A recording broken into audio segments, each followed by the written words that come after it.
Welcome back for our final session of Flick the Switch 2020. Our final session is not a panel session, it's an opportunity to hear from the IYAC members from their perspectives of today and what's happened, and also to hear from some of our counsellors what they heard today as well.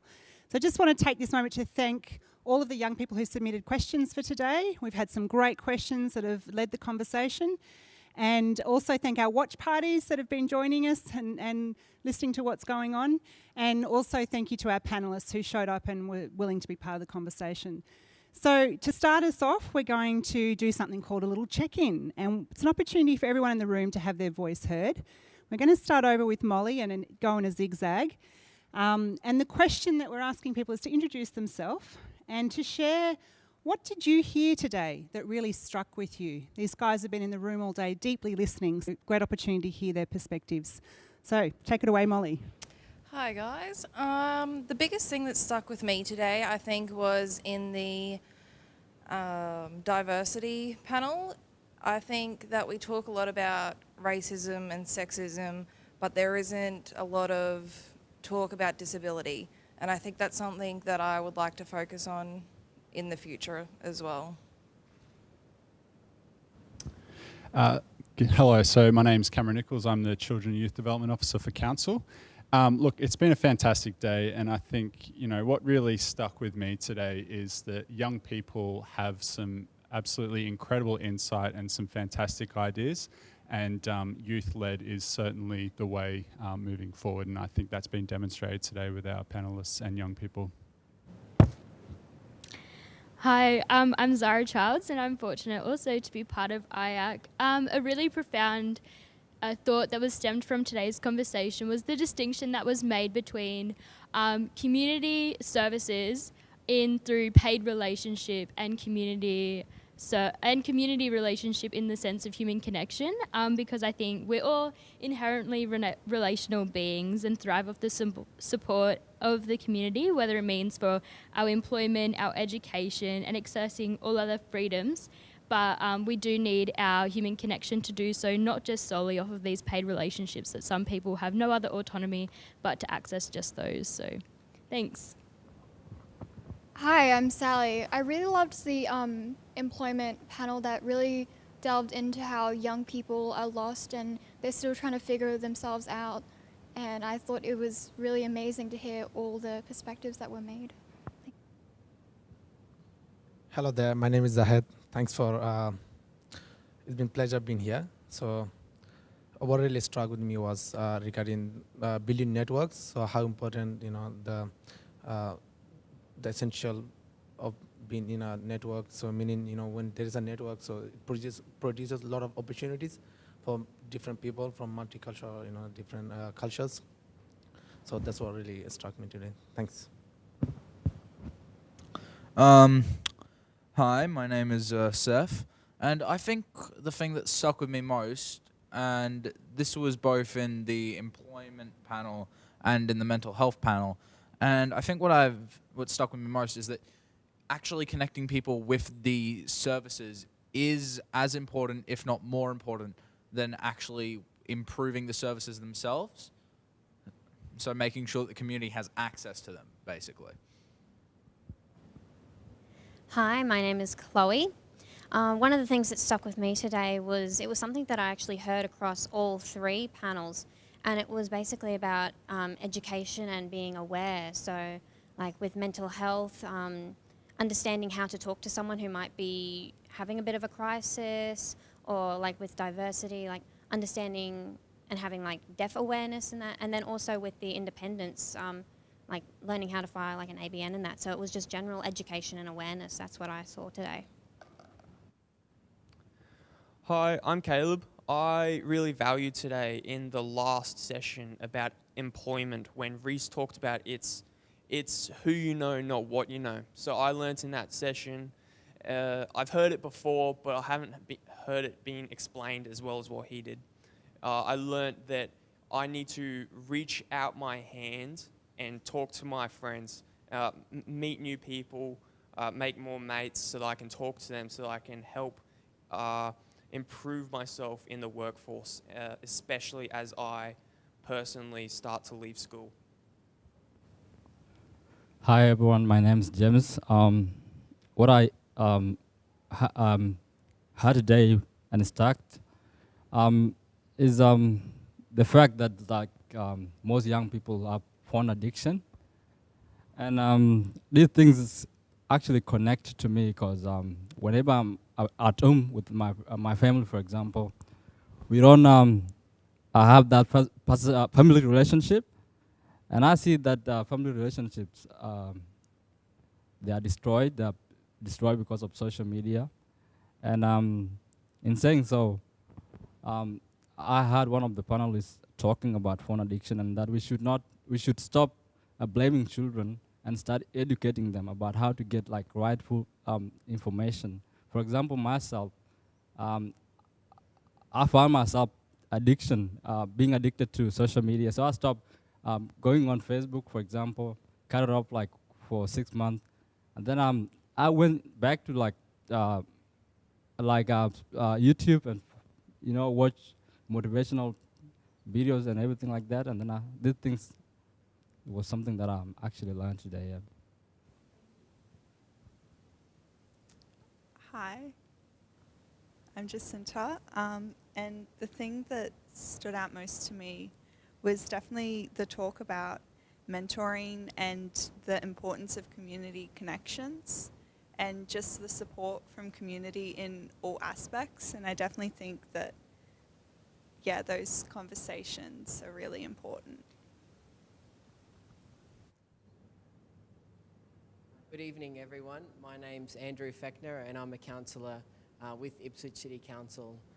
The biggest takeaway that I present to everyone out there from all of the words that I've heard today is just how absolutely heartening it is to hear from young people who come with their own baggage, who come not perfect but flawed, and happy to share that and be very emotionally available in the space.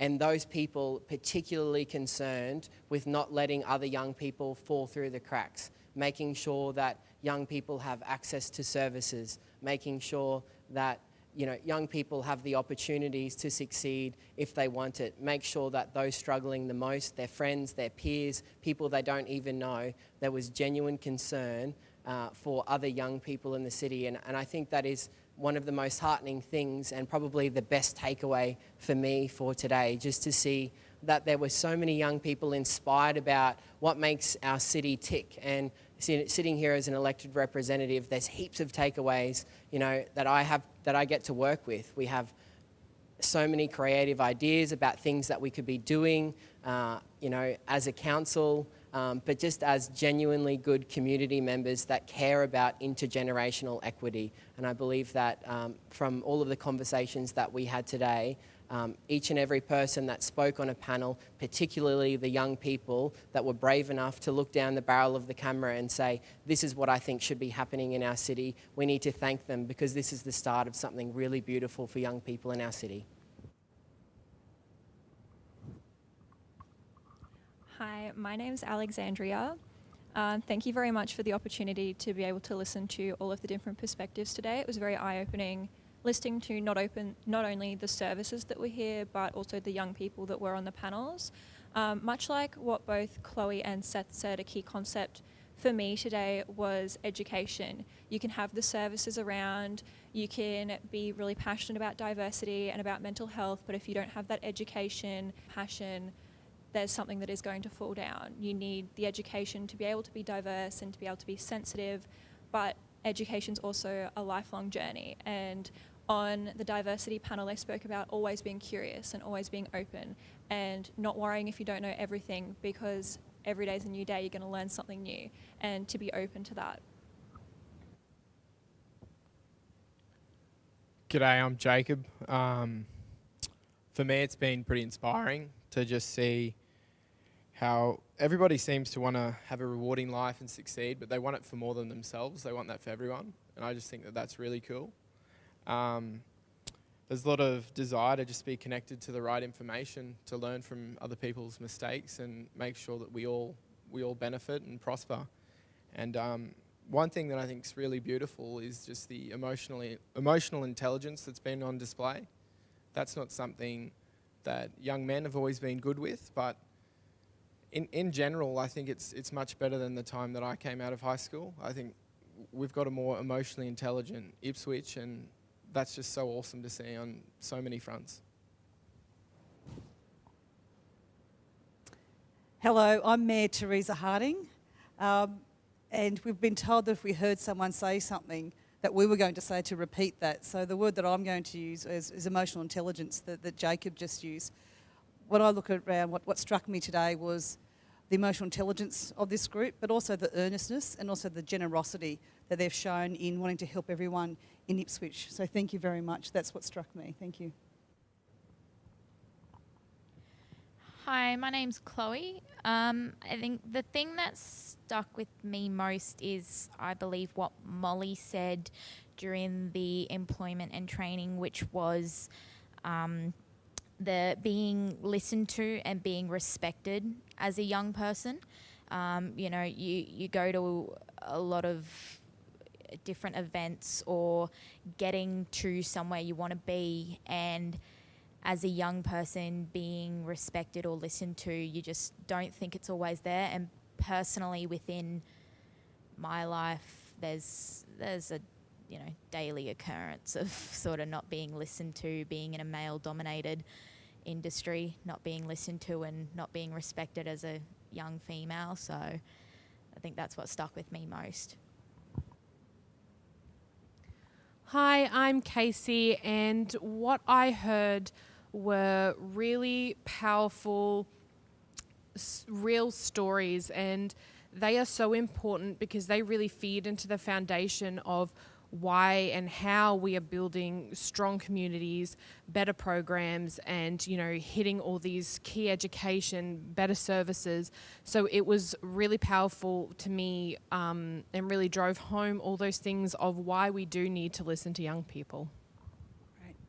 And I'll check in as well. I'm Mose. I think everyone knows that after today. And I think for me, being in those conversations and listening to people, what was really obvious for me was that it's not just about individual young people. It is actually a community response around young people and with young people and alongside young people, and that they're the experts of their lives. And how do we tap into that expertise and get a little bit better at that? So, yeah, it was great. Really enjoyed the conversations today. So we've got a large number here, but we're going to move into some conversation now as best we can on camera and not looking at each other. So we'll wing it. We'll do our best. So if you need to turn to someone, that's okay. We'll just do what we can to have a bit of a conversation. And the conversation I'll put at the centre to start with, and it may shift away from this, is just about, most of you have been listening all day and engaged all day in this process. What still needs to be talked about? So what wasn't said? So just raise your hand if you would like to make a comment. Seth. All right, so we talked about this topic to an extent in the employment and independence panel. However, I think that we still need to have a bigger conversation about economic inequality and poverty. I personally think that it's kind of disgusting that some families are just surviving. I think that everybody in the city should be thriving, and we need to work to make that a reality instead of just a fever dream.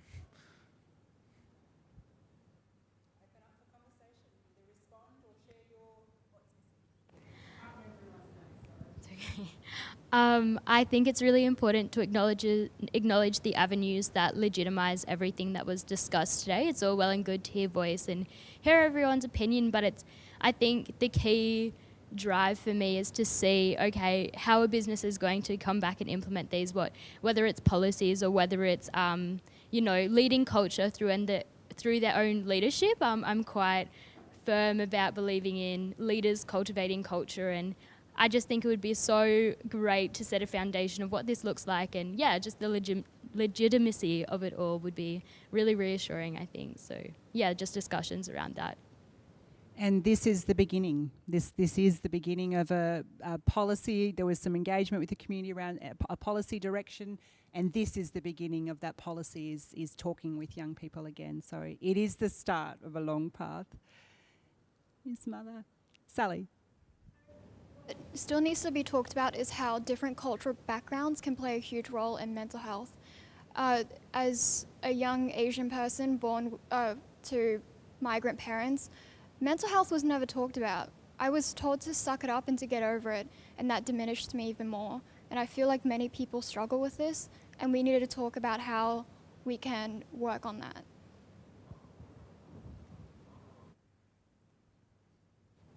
I think what still needs to be talked about is I'm very passionate about the employment and training. So I think what still needs to be talked about is the work experience, and we can get that done outside of school, and even within schools it can still be such a struggle to get work experience. I know I had to fight for mine. And yeah, just... What was your work experience in? RAF base. So coming from a Catholic all-girls school, it was very hard to get into. You sort of had to like push your way in. That's the same with, I did a Cert 2 in automotive also in school, which I also had to fight my way into. So I think opening avenues to all students for what they want to do and not pushing them back and making them fight for what they want would be highly beneficial to a lot of young people.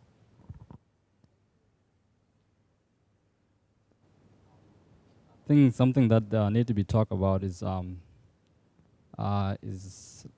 lack of unemployment in the marginalized community, especially those migrants who don't know how to speak good English, for example. And this is because like a lot of them are just outside there and they're trying to apply for jobs. But if you don't speak, for example, like English, you're told not, this job is not for you. And I think that conversation needs to start. Yeah, I think it's the overlap between all three, isn't it? Mental health, the diversity, inclusion, and employment, and what happens to people who are on the edges to get employment, let alone other young people. I think you're right. There's a lot in that to unpack. I would like to talk more about a comment that Andrew made in the first one about making a centralised information place where you can go to get reliable information that connects all the services together. I think that's a really, really great idea. And that certainly came up in the employment one as well, wasn't it? A place to go to get your forms sorted out. So like one place that you could get it all sorted. Yeah. I just like to touch a bit on what Sally said about the support for other different cultures. So definitely there are a lot of people from different backgrounds. Sometimes they are maybe poverty, or sometimes very challenging like war zones, and sometimes those trauma can be there for a long time. So I think especially in this tough time, it's kind of imperative to maybe touch a bit more on how we can support those groups. And also another issue maybe we can talk a bit more is on the transitioning from different paths. So especially like grade 12 students, sometimes they are told, you're grown up now, you have a lot of responsibility on your shoulders. So sometimes it can be tough for them to navigate through different paths. So I think it's one of the things we can probably touch a bit more in the future. More conversations on how to transition through to independence. Thank you. Sally? I loved how the employment panel really highlighted the difficulties of getting a job. Young people need experience to get a job, but a job requires experience. So I really admired the empathy and the understanding that was brought. To add quite briefly, because Councillor Fechner and I are the same age, and the period of time, significant life event for us where we left school, started university, that was off the back of the global financial crisis. And a lot of these issues that are being raised, they were issues that came out, 10 years ago, big issues. A lot of them weren't addressed well. And in regards to the current economic conditions, you know, you wouldn't even call the global financial crisis a crisis compared to what's happened this year.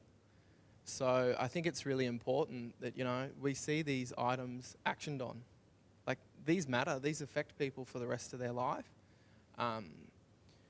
We've got to see better outcomes for everyone.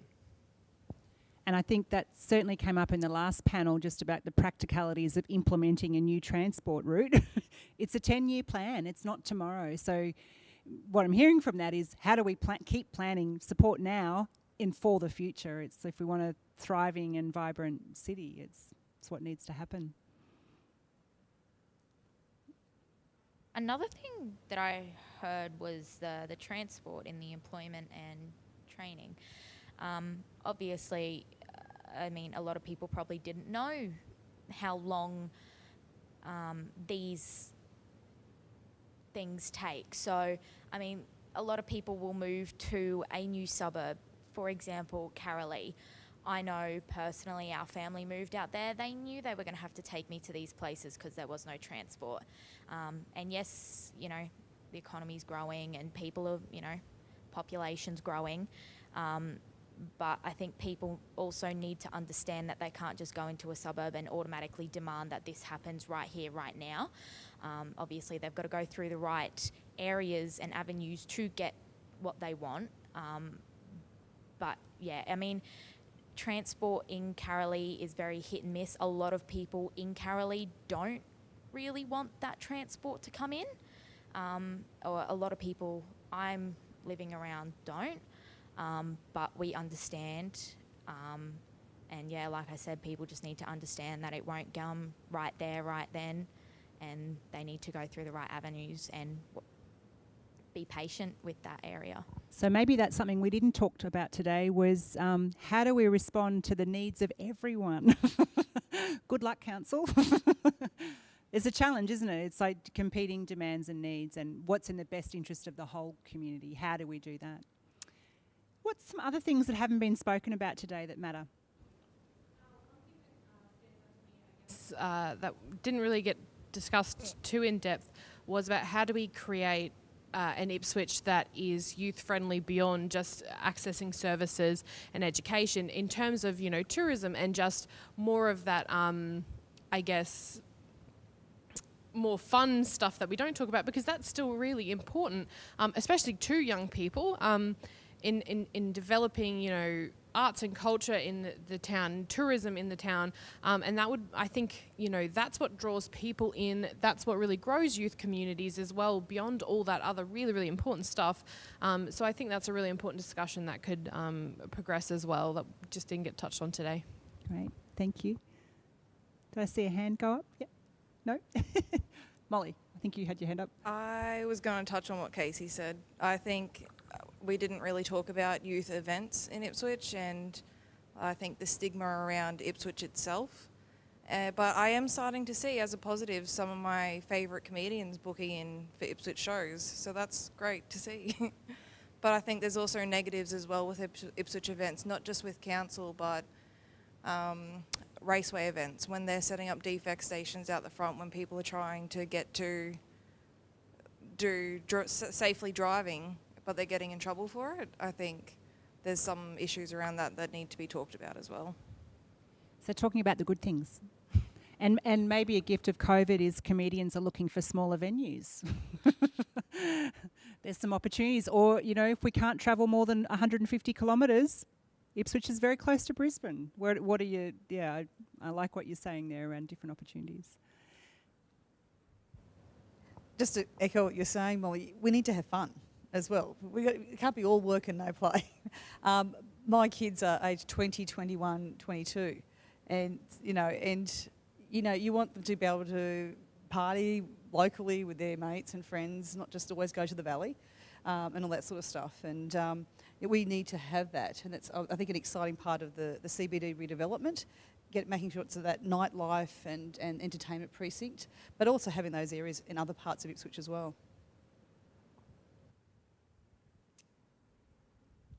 I'll just follow on with that, because with the population growth in Ipswich, the argument 15 years from now that we need to go to to Brisbane to see a certain band play just doesn't hold up. If we've got 500,000 people, we're an economy of scale. So let's get this right. Let's start attracting things with that larger population that we have, because it's really important. People need access to what the artists are saying about their generation. It helps us, relate and handle things, and there's so many intangibles that are just really important, and Ipswich people need access to them.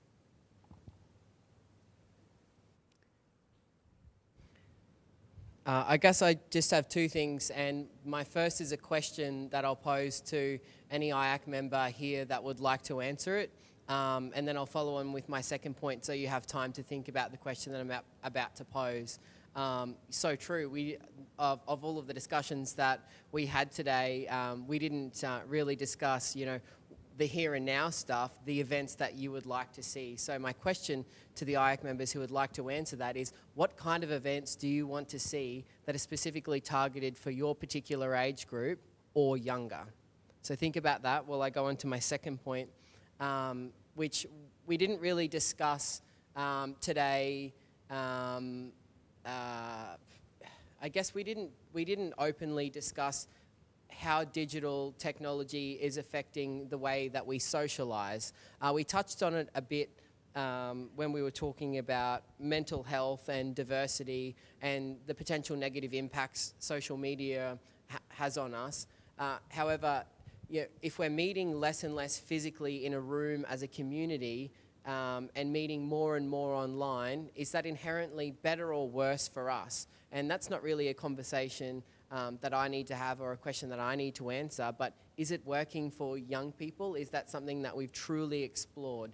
To connect with someone physically in the same space and be with them, is there something a little bit lost when you're only meeting online and meeting with people? And how do we get out and start meeting physically face to face, and how do we make that relevant again to bring community physically back out in force? Because ultimately that could be an economic driver by bringing groups of people to certain places and activating parts of our city as well. So are we losing ECDEV and a piece of that socialization that you get by looking someone in the eye? Or is online working for us, and that's the way of the future, and how we connect with people with our particular interests here in Ipswich, in the broader state, country and the world? So back to the first question, I guess I'd love to hear some thoughts about events that young people would like to see in our city. And I saw Alexander's hand go straight up. As a young person who has been born and raised in Ipswich, so I've lived here my entire life, it was only actually brought to my attention over the last week what I do for fun with my friends. So for example, I had a friend come over for a sleepover the other night. She did go to school in Ipswich for over 6 years, and then she moved to Brisbane to be closer to her university and to be able to do things that she was passionate about. So she came through to my place on a nice Thursday night, and we said, what can we do? What can we do in the city? And we went to Bunnings. We drove to Bunnings at 8 p.m. at night, and we just walked the aisles. We didn't buy anything. It's just a lot of fun to look at the plants. Sometimes we might buy a cactus. We're getting to that, I'm 20, that age where we start to get a little bit passionate about our herbs. But that's what we did for fun, because there was no cinemas. The cinemas at the top of the library on a Saturday, and the library was full. And so we couldn't sit down. We had to leave. I mean, that was because of COVID. But as you can see, we lead very fun-filled lives, but it's quite different to the activities that I get up to when she invites me into Brisbane. So, for example, in Brisbane, I've gone to vintage markets in Paddington quite a lot. Young people, or in my opinion, are very passionate about sustainability, about reducing our waste and recycling the things that we do have. And so whether that's vintage markets, the things that we're interested in don't have to be permanent. They don't have to be new establishments that cost millions of dollars and brand new buildings going up. It can be, well, these are our common interests, and this is how we'd like to have them to connect with them. So vintage markets are things that pop up maybe for a day, maybe for two. Brisbane has the Secondhand Revive Festival that actually was lasting for a whole weekend. But you also have things like, when Casey was talking about art, how can we showcase our local artists? We have the art gallery, but what age group is that really for? I went to a lot of excursions to the art gallery when I was like 8 and 9. Really great then, did a lot of whodunit activities. But as a 20-year-old, I think I know whodunit. So we're going to have to move on, unfortunately. And the art gallery in South Bank, that art gallery slaps. I love it. The MoMA, the GOMA, you can spend a whole day there. But when I've been kicked out of the library and then I'm looking at the art gallery like, whodunit, I'm going to go to Bunnings. And so I would like a little bit more around the art side. I know that this is really, really specific, but I'm a writer. I would love to see maybe some writing workshops and things like that, but again, hyper-specific interests there. So just some food for thought. Great Fabulous, reflections there. Fabulous Yeah. ideas, absolutely. If anyone wants to hang out at Bunnings, let me know.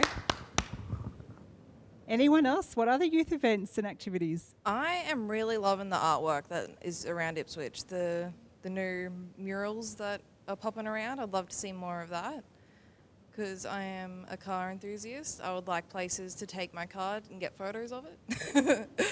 So that would be nice. And I think like festivals, we don't have any in Ipswich. Like we have Ipswich festivals, but no music festivals. So I'd like to see something like that brought to Ipswich as well for the youth.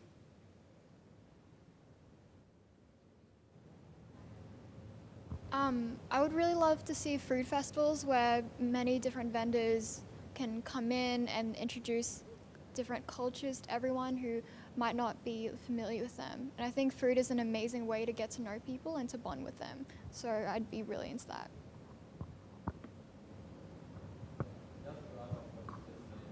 Because whenever I'm driving on my way, I see a lot of different people from different communities, from different race, and I think that is an opportunity for Ipswich because we are a diverse community.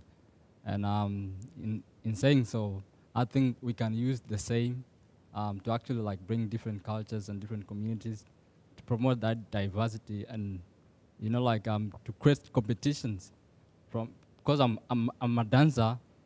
And I like traditional dancer, and I guess the mayor actually came to our church the other day, and then she was happy with the music that she just saw in the church, and that thing it is something that we can showcase to other community, and other community can actually bring their culture as well, and then we can promote that, and I think that something that we can look into.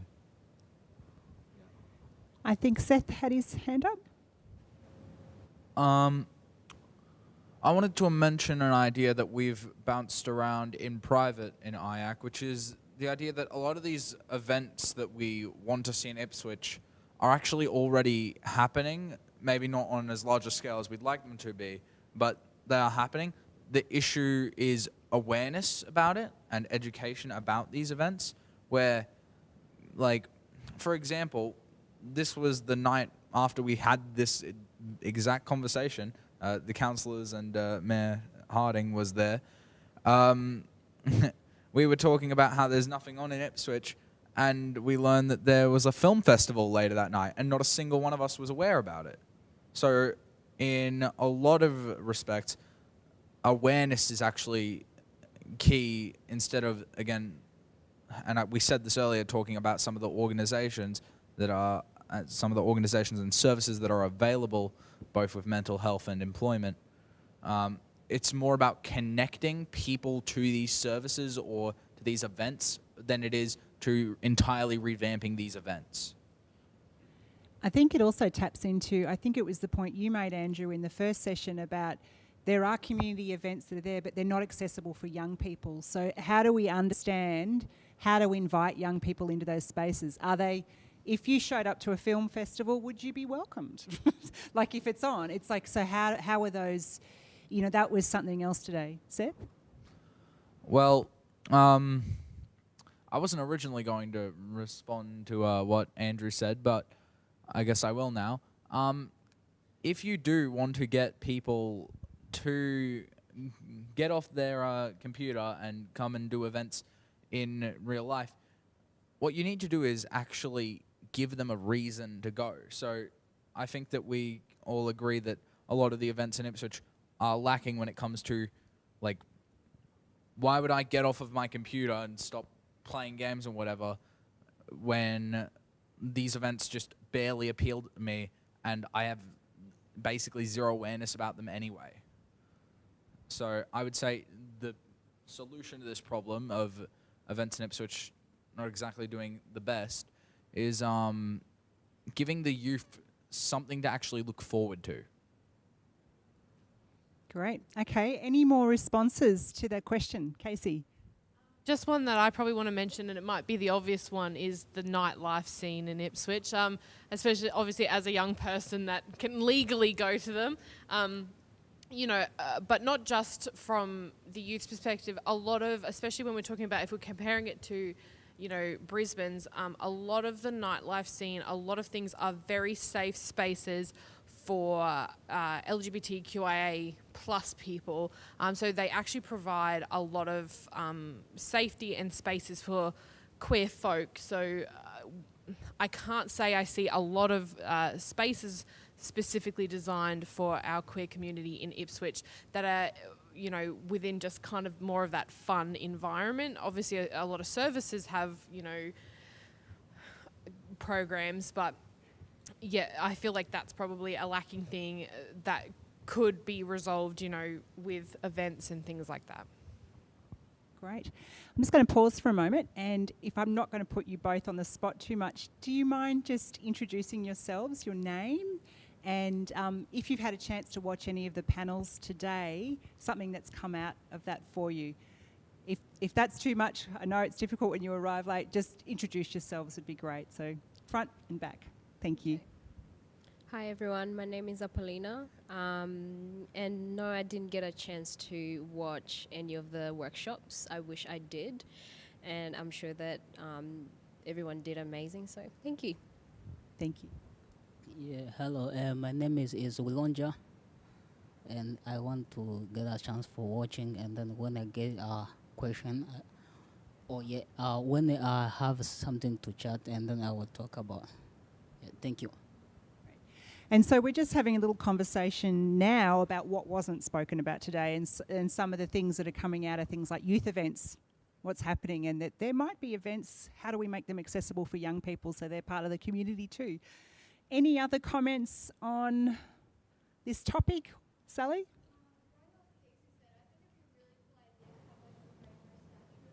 Sex couple, because I feel like that would be really iconic and a step forward in showing that, love is love. Spaces, welcoming spaces. Okay, anyone else? Chloe? I'd like to sort of expand a little bit more on what Seth said in regards to the events and sort of like encouraging youth to get off their couch and go to these events, essentially. I guess it might not necessarily be that the event itself is lacking, but it might be the way that it's being advertised to the youth and that. So maybe that's something that could be looked at, like the revamping of the advertising and actually pitching it to youth so that they are enticed by it and they think this is worthwhile getting up off the couch and going to. The art of invitation. Is camping and full driving stuff as well. There isn't a lot of space for that. I don't see much advertised in that space either. So, yeah. This is good. I'm learning about everyone's interests. All right, so we might move into the next conversation question, which was, and remember, this is the start of ongoing conversations. What else could you imagine is possible for Ipswich to make it a better place for young people? And what part could you play in that? So this is an invitation to think about your role in the community and where you might be able to step up. I think one of our early panel conversations talked about being brave and it being safe. So how do you be brave and step into what you could do? So I'll just repeat the question. What could you imagine is possible in Ipswich and what part could you play in it? Seth. Okay, so I go to school in Plainlands. That's quite a bit removed from Ipswich. And any time that the topic of Ipswich is brought up in conversation, it's almost always in a very negative light, where nearly everybody makes one of the same free jokes about how someone's going to stab you or someone's going to rob you or someone's like going to offer you drugs, right? And I want to improve both Ipswich as a place, but also improve its reputation along with it, okay? I want to, so what I would say is, what could you imagine is possible for Ipswich? I want it to become a beacon of success in not just southern Queensland, but in all of Queensland, okay? Where I want anyone that hears Ipswich to think of it in a positive light, almost as like a second Brisbane, right? And the part I would say that I play in that is in my role in IYAC, I can use, I guess, the power that I have to try and influence decisions and also work to improving things in the local community. And I would say even once I'm left IYAC, I will still continue to try and do that. Molly? I absolutely love Ipswich, and I think it has so much potential. It already has so many great things about it, especially with my biggest thing is the diversity of Ipswich. And you can have city life or you can have rural life. It's a great town. I love it. But the role I can play is I'll probably still do what I'm doing and strongly advocate for those who don't have voices or just don't understand how to make their voices heard. Okay. Yep. I just want to acknowledge, we're already on a beautiful, inspiring trajectory, in Ipswich. So some of the things really inspires me are, we got a lot of talents and opportunities around here. In Ipswich, it's still growing in a pretty fast pace. So we have seen a lot of, obviously the population is growing, and I just want to say, like, maybe we could, in the future, we could probably hope, more, like a hub for more, for people, like to, bring more talents and maybe build more strong networks amongst not just like local communities, but also like beyond the communities around us. So, yeah, that's something I really hope to see in the future more. I think each one of us here are in quite the seat to show the community that we want to see, the values that we want to perpetrate and embed in society within ourselves first, which will echo into community, because after all, I think community starts with the individual. And that's something we often forget, and it's quite easy to sit back on the seat and keep thinking, what can I receive, what can I soak from the city? But I think it's really important to remember and to be encouraged by, if you are in the position to give, and I don't mean in an economic stance, but through, reaching out, and on the flip side of that, if having the courage as someone who's not in the position to give, to reach out and say so yourself as well. Embodying those values, I think, is really important in the city of Ipswich, and I think we're all in the position to do so.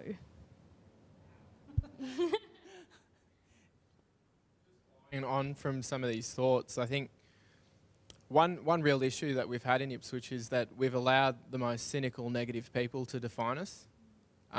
You look through Ipswich's history, and we've had people make the world a better place, not just our neighbourhood level, like the whole world a better place. Ipswich people have done that. And I don't mean to say there's anything wrong with being a second Brisbane, but for many years, just something simple like rugby league, Ipswich used to beat Brisbane. Brisbane can look forward to being a second Ipswich. The thing that we need to do is we need to be really fierce advocates for how good our city is. We need to change that narrative, because the narrative is incorrect. It's fundamentally flawed. Ipswich is somewhere to be proud of. People can have prospered here as long as Ipswich is, because it's not true. And, we're the people in the best position to change it by just being fiercely proud. There's some good passion here.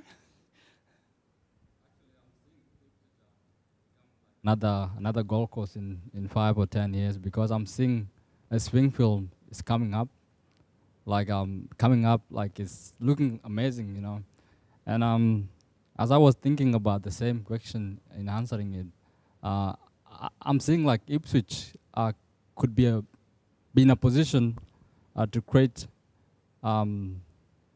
as something whereby we can support innovation, for example. Because as I was thinking the other day, you know, how we have millionaires and billionaires in the world is just that one person has these great ideas and then he just make that ideas to, you know, like to change his life.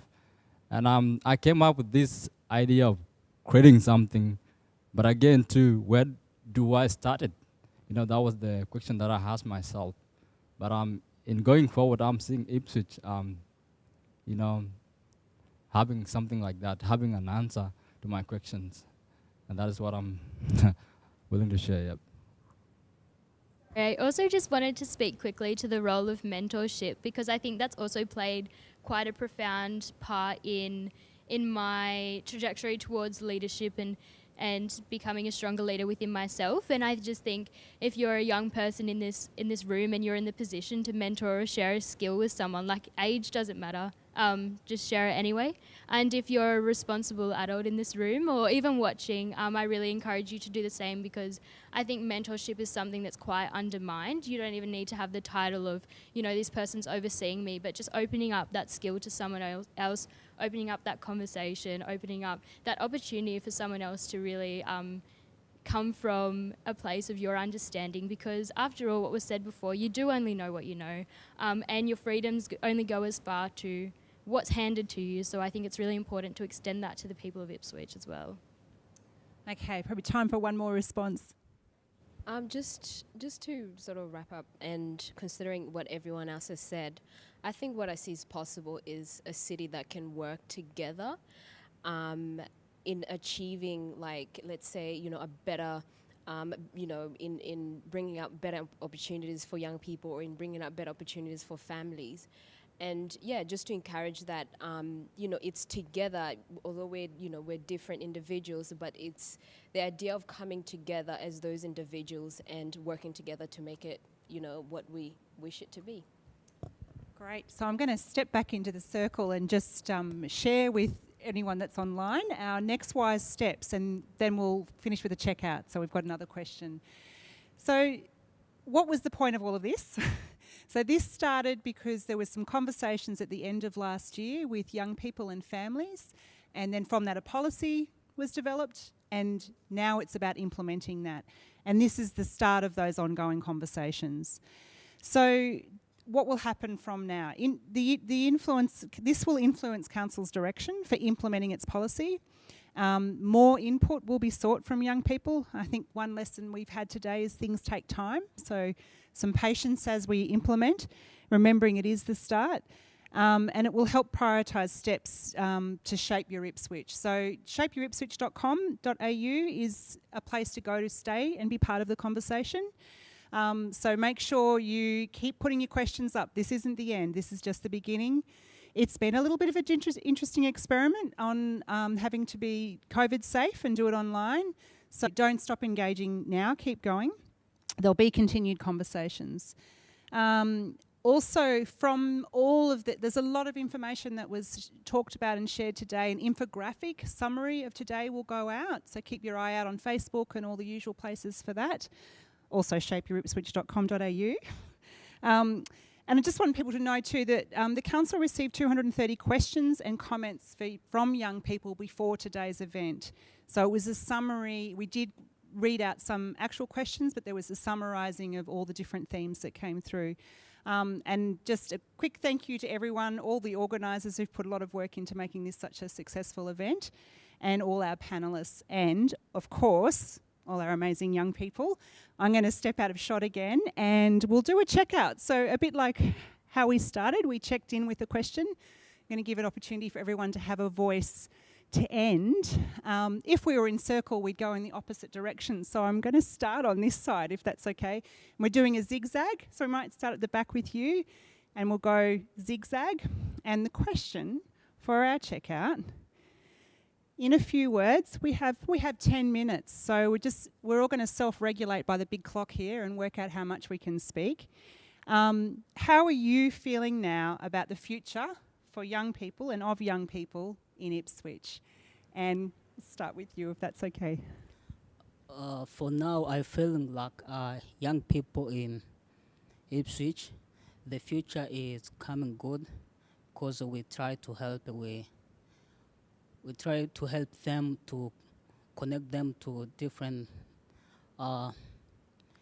community and show them how is life, how is they can talk to other person, like other people, like that.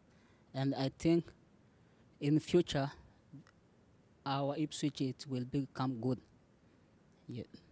Thank you.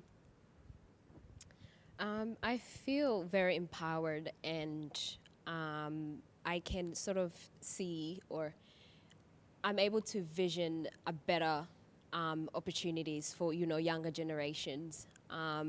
So, and I feel, I just feel like I feel like we're going forward for young people, and that's pretty great. I feel even more passionate about youth advocacy than I did going into it. And I just feel really lucky that I get to share that with everybody in the Youth Council.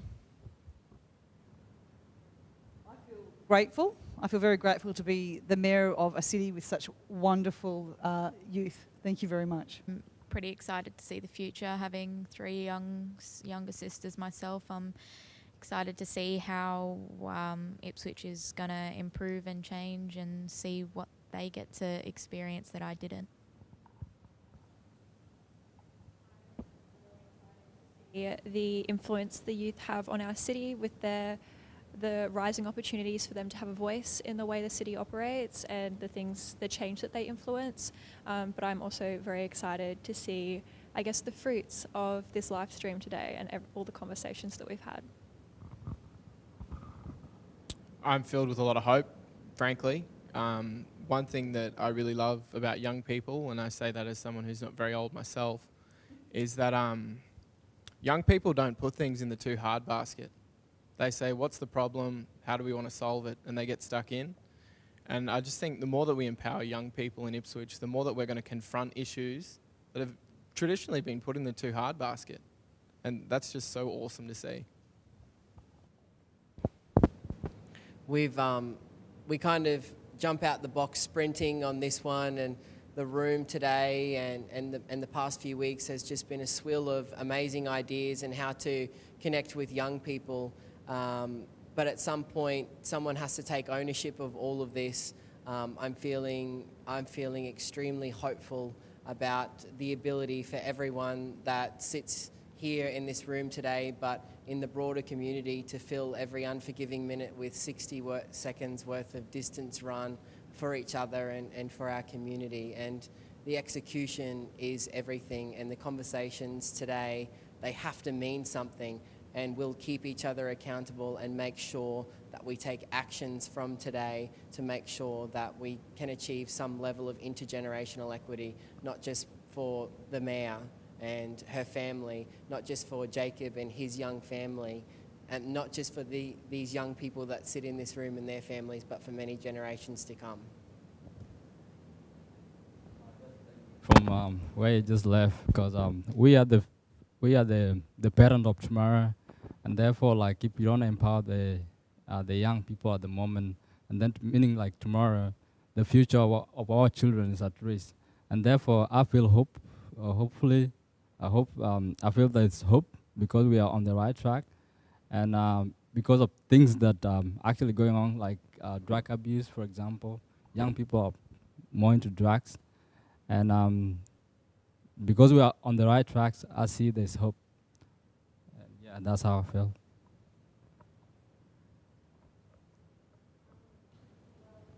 Obviously, after today, I'm feeling very hopeful for the future.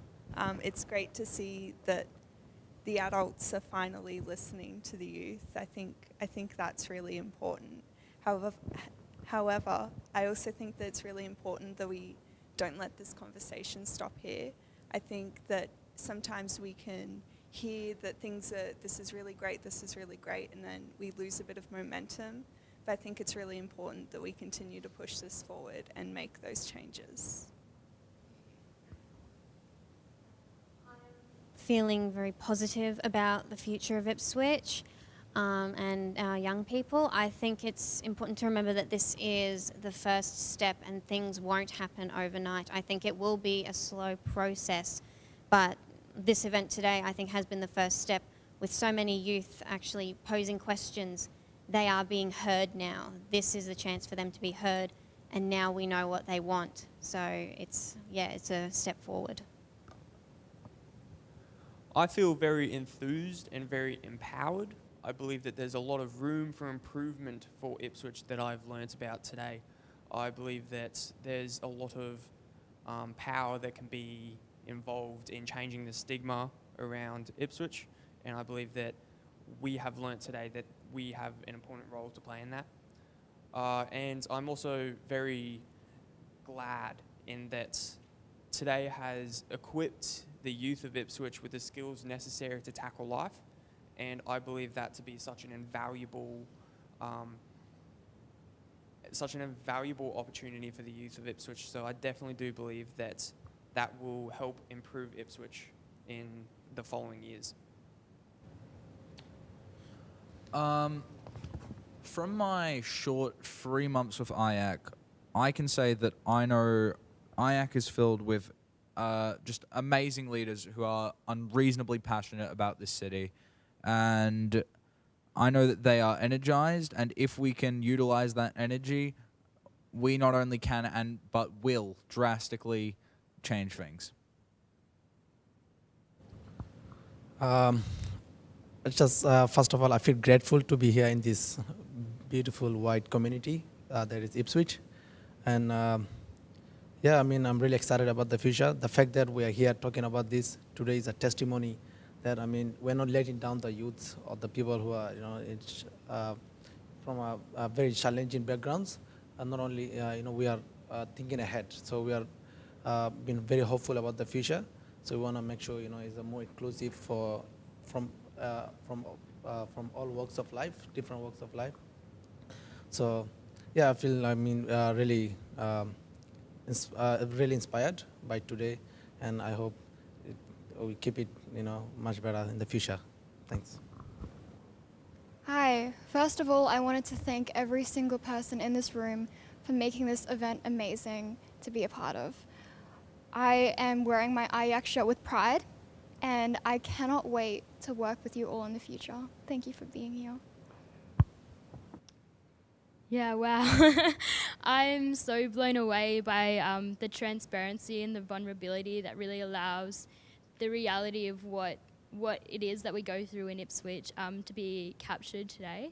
And if you allow me to use some Christian discourse for a hot second, I'm really stoked that as people in IYAC and of people of Ipswich that we can start to sow those seeds, even if it means that the reward won't be reaped by us. Thanks. Look, first of all, I just want to say that I feel proud of our IYAC team and just absolutely privileged to be able to work with such an amazing group of young people.